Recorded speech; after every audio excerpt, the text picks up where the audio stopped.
An scéim seo. An nósan choisiarige, seolú legan chonacht de mar a dtíortha.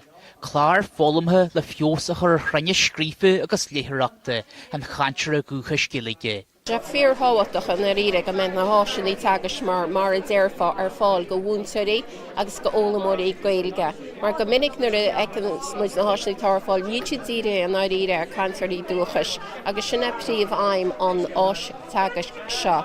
Cóchionstal de chud na mór de heise se hé, chomníthe do cheosamh McDonagh nach marin. Túra áisní mar se antaceacht go bhúntaí, sna scoilnaí le hé taceacht agus ferbertííonna Orbers tango na gantarí dúcha scailge ó híh léamh, ó híh scríbnóireachta, tango bhéal agus éisteachta freisin.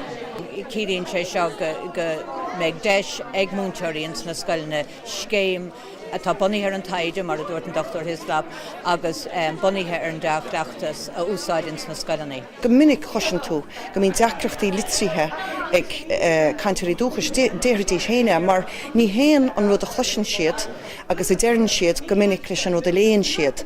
Agus tá gá le córas a thuras éir sin agus a bhúnas hóp gúil na fumaní chosin siad cechaí go bhechan tú iad sin nar a léon tú iad. Agus siadm go bin an áit go dtugan an ás seo. Tróir, go bhúntóir agus go dtugan sé gan ólamór.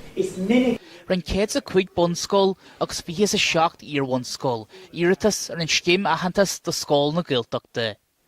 Chur scólanna planan na gríomhíochta faoi bhráid na rinne i deireadh anar, le hahantas a áil faoin scéim. Tá scrúdú déanta orthú siúd, níos mó ná lethacu, bhí mar lánsásta lo agus tá antóla sin curtha hiag na scolanna.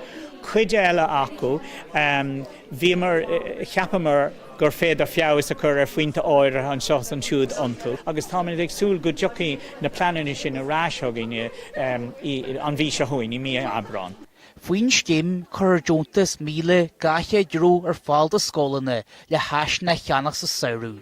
Agus be uaireanta breise teas gur fáildóibh san óbhar. Tá fíorbeag an soláthar a tarlú maidir leis an idechas las mógan chóras bonúsach scoilinne mas mala bonscoilinne agus íorhain scoilinne agus tá bracha i líana chuid gon bhearna sin agus a freistar ar phobal na Gaeltachta mar chuide sin. Be fáilig scólanna ná léirí spéis sa scéim ahantas Gaeltachta, íortas i Januar go luath.